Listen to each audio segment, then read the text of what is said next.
नमस्कार दोस्तों। क्या आपने कभी सोचा है दोस्तों, जो हमारी धरती कभी हरी भरी हुआ करती थी, आज इतनी बीमार क्यों हो गई है? क्या आपने कभी महसूस किया है कि हम जिस हवा में सांस लेते हैं वह जहर बन चुकी है? हमारी नदियां अब सिर्फ पानी नहीं बल्कि प्लास्टिक और केमिकल से भरी हैं। यह सिर्फ कोइंसिडेंस नहीं हो सकता, बल्कि हमारी खुद की बनाई हुई समस्या है, पॉल्यूशन। चेस्ट फिजिशियन डॉक्टर आशीष अग्रवाल का कहना है कि प्रदूषण के कारण स्ट्रोक के 34%, हृदय रोग के 26%, लंग्स कैंसर के 6% और अन्य कारणों से 28% मौत प्रदूषण के कारण होती है। पॉल्यूशन से बच्चों की सोचने और समझने की शक्ति पर भी असर डालता है, जिसकी बात हम वीडियो में आगे करेंगे। ये कहानी सिर्फ पर्यावरण की नहीं है, हमारी आने वाली पीढ़ियों की भी है। प्रदूषण क्या है, इसके प्रकार क्या है, इससे बचने का रास्ता क्या हो सकता है, आइए समझते हैं आज की इस वीडियो में।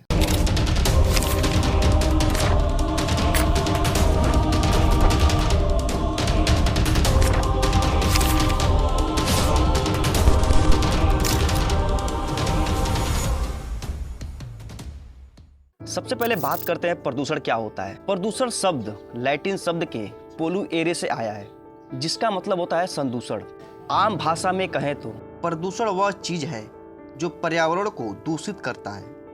हवा, जमीन और पानी में हानिकारक पदार्थों की मौजूदगी जो लिविंग क्रिएचर और इन्वायरमेंट पर इफेक्ट डाल सकती है। पर्यावरण में हानिकारक पदार्थों के मिलने से प्राकृतिक संतुलन में गड़बड़ी होने लगती है, जिससे धरती पर रह रहे सभी जीव जंतुओं को नुकसान पहुंचता है।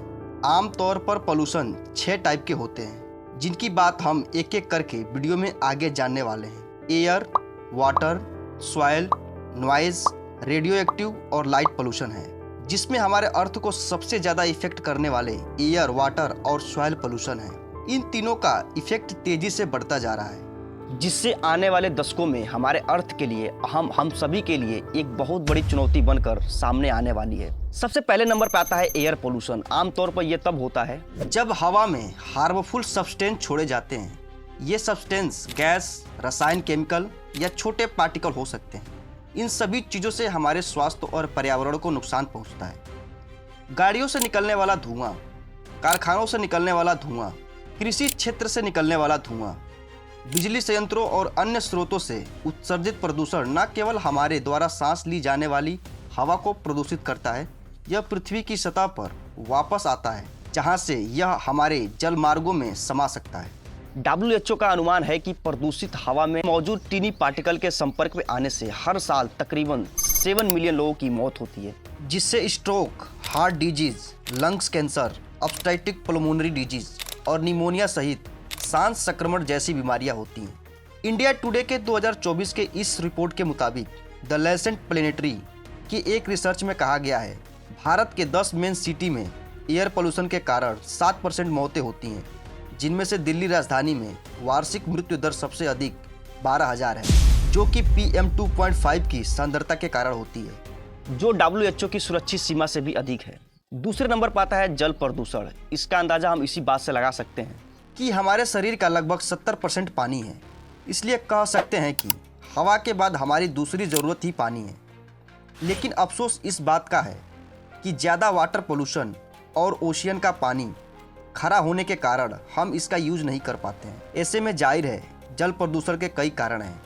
ये सभी कारण कहीं न कहीं हमारे मानवीय इच्छाओं का शिकार हैं। हालात इतना गंभीर है कि भारत में कोई भी ऐसा वाटर सोर्स नहीं बचा जो जरा भी प्रदूषित ना हो। दूसरी हकीकत ये है कि देश के 80% से ज़्यादा जल स्रोत बहुत ज़्यादा प्रदूषित हो चुके हैं। कृषि कार्यों के चलते ही हमें भोजन मिल पाता है, लेकिन एग्रीकल्चर में इस्तेमाल होने वाले जहरीले रसायन इतने खतरनाक होते हैं कि ये भूमिगत जल को प्रदूषित करते हैं, जिसकी वजह से कई तरह की बीमारियां उभर के आती हैं। आए दिन नदियों की हालात लगातार खराब होती जा रही है। देश की नदियां हमारे लिए जरूरी पानी उपलब्ध तो करा देती हैं, लेकिन इनकी गुणवत्ता दिन प्रतिदिन कम होती जा रही है। कुछ सामाजिक और धार्मिक रीति रिवाज का भी इसमें रोल है, जैसे पानी में शव को बहाना, नहाना, कचरा फेंकना। इन सभी चीज़ों से हमारी नदियाँ और जल के स्रोत प्रदूषित होते हैं। हमें इसे रोकना होगा। यूनिसेफ की 2021 के रिपोर्ट के अनुसार 4 में से 1 व्यक्ति और दुनिया भर में 2 बिलियन लोग सुरक्षित पेयजल की कमी से जूझ रहे हैं। दुनिया भर में पानी की मांग 2050 तक 55% तक बढ़ने का अनुमान है। ऐसे में अगर नदियां, झील, तालाब और समुद्र साफ नहीं रहेंगे तो ये आंकड़ा और भी बढ़ सकता है, जिसकी वजह से एक भयंकर तबाही देखने को मिल सकती है, जिसका जिम्मेदार हम सभी होंगे। सॉइल पोल्यूशन मिट्टी को असामान्य रूप से ज्यादा मात्रा में हानिकारक केमिकलों से विषाक्त कराना है। इसके कई स्वास्थ्य संबंधित खतरे हैं, जैसे कि बेंजीन के उच्च स्तर वाली मिट्टी के संपर्क में आने से ल्यूकेमिया होने का खतरा बढ़ जाता है। मिट्टी प्रदूषण तब होता है जब मिट्टी में हानिकारक रसायन, जहरीले पदार्थ, प्लास्टिक, भारी धातुएं और अन्य प्रदूषक मिल जाते हैं, जिससे इसकी क्वालिटी खराब हो जाती है। इससे न केवल कृषि प्रभावित होती है, बल्कि इंसानों और जानवरों के स्वास्थ्य पर भी बुरा असर पड़ता है। मिट्टी प्रदूषण के कई सारे कारण हैं, जिनमें सबसे ज्यादा है chemical fertilisers, illegal waste disposal, industrial waste, mining activities और oil spills and e waste. संयुक्त राष्ट्र पर्यावरण कार्यक्रम UNEP के मिट्टी विशेषज्ञ अब्देल कादर बेनसाडा बताते हैं कि हम मिट्टी द्वारा प्रदान की जाने वाली परिस्थिति सेवाओं पर निर्भर हैं और आगे भी निर्भर रहेंगे। बेनसाडा कहते हैं, मिट्टी के क्षरण से मिट्टी को बहाल करने वाली प्रथाओं में परिवर्तन करना आने वाली पीढ़ियों की खाद्य सुरक्षा और भलाई सुनिश्चित करने के लिए महत्वपूर्ण है। बच्चों को दिमागी तौर पर कमजोर बना रहा प्रदूषण। Barcelona institute of global health द्वारा एक रिसर्च किया गया। रिसर्च के मुताबिक खासकर गर्भावस्था और बचपन के शुरुआती वर्षों के दौरान दूषित हवा में सांस लेने से मस्तिष्क के विकास पर निगेटिव इफेक्ट पड़ सकता है। अध्ययन के मुताबिक जो बच्चे जीवन के शुरुआती 2 वर्षों के दौरान नाइट्रोजन डाइऑक्साइड के संपर्क में आते हैं, उनके लिए आगे चलकर 4 से 8 वर्ष की आयु में ध्यान देना कठिन हो सकता है। यह प्रभाव विशेष रूप से लड़कों में कहीं ज़्यादा स्पष्ट है। इसके साथ ही शोधकर्ताओं ने कंप्यूटर टेस्ट की मदद से 4 से 6 और 6 से 8 साल के बच्चों में ध्यान देने की क्षमता की भी जांच की। इस टेस्ट में यह देखा गया कि किस पर ध्यान देना है और किस पर नहीं।